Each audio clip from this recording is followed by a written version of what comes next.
What's up, guys? Brandon Gidry here with GarageMining.com. Today I wanted to bring you guys a video of the Bitmain Antminer K7 setup. I know there's a lot of videos out there on YouTube flooding the world about cryptocurrency, how to set up cryptocurrency.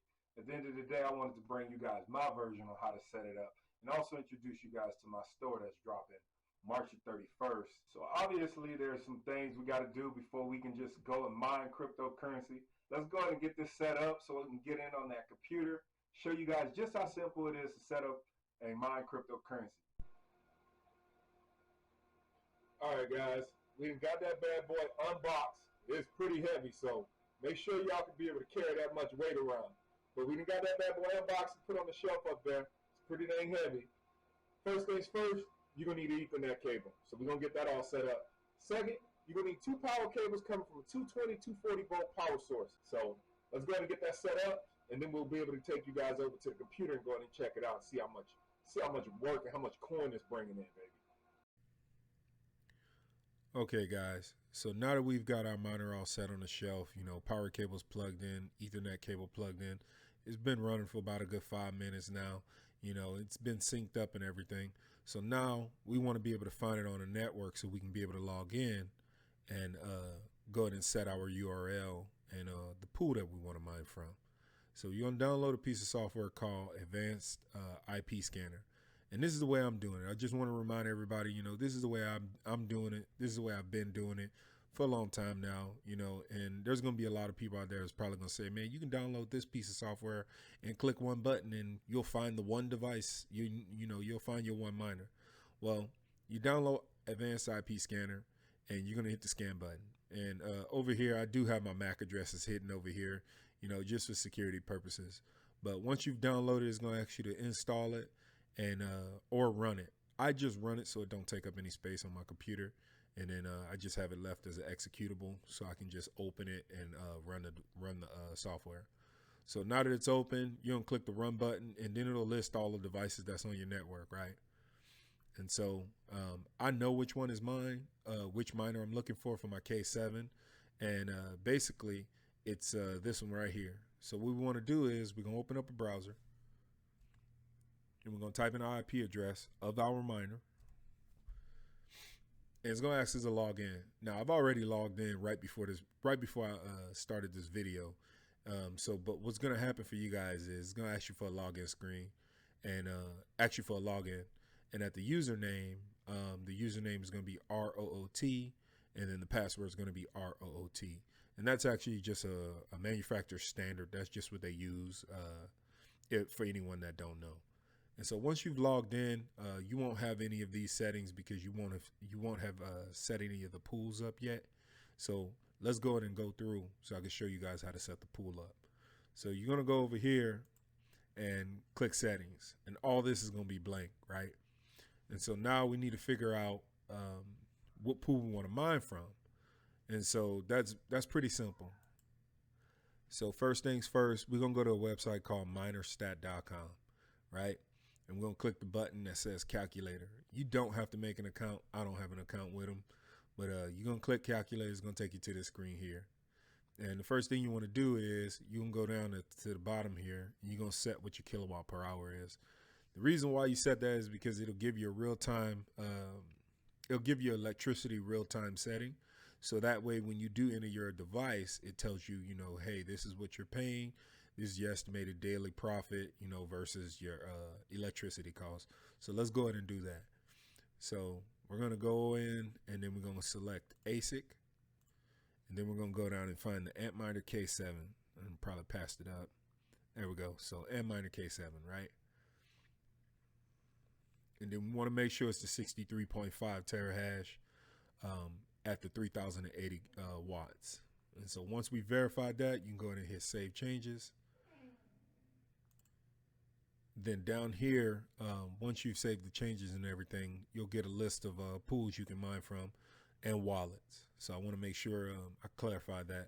So you notice here, it actually has a subtext under here where it says it's a pool.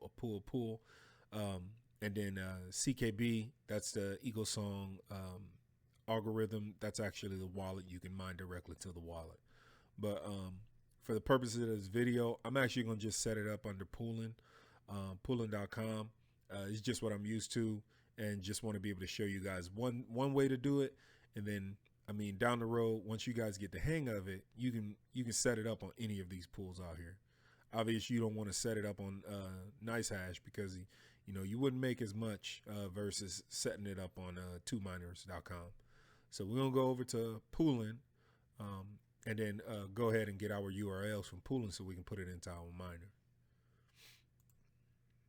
So you're gonna go into pooling. I actually have an account with pooling, but basically once you go into pooling.com, you're gonna get to a screen that looks like this, right?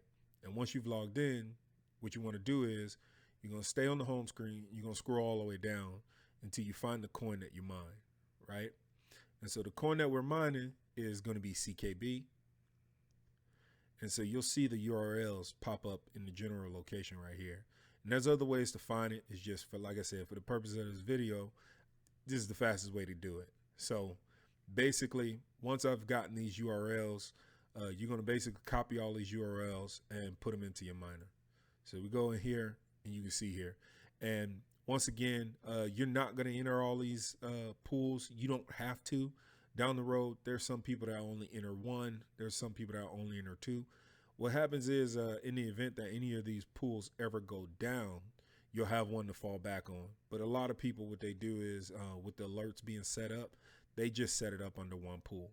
But basically, I set it up on all three just so you guys can see it, just in real time. So now we need to figure out what the username is. And so basically, we're going to go back to pooling.com. And we're going to go into the dashboard. And under the dashboard, what's going to happen is in this top left-hand corner, you're going to end up going to select the coin that you're mining. And so for the purpose of the video, what I want to do is I want to show you guys a coin that I'm not mining so you guys can see what you're going to see if you have not already done this. So I don't have a miner on pooling mining dash right now. So that's what the screen is going to look like if you have not set anything up, right? It's going to give you the URL 1 through 3, and then it's going to give you the worker name. And what this is basically the sub account that you have on pooling. And this is what basically identifies when it's mining to these URLs is this is how it identifies what your miner is and who to send that money to. So, well, who account to send the money to. So what I'm going to do is I'm going to go over to CKB, and you'll see that my sub account name is KaiFlex5122. And so I've been mining, I believe it's 19 hours now. Let's see here, go to dashboard. Yeah, I've been mining just over 19 hours.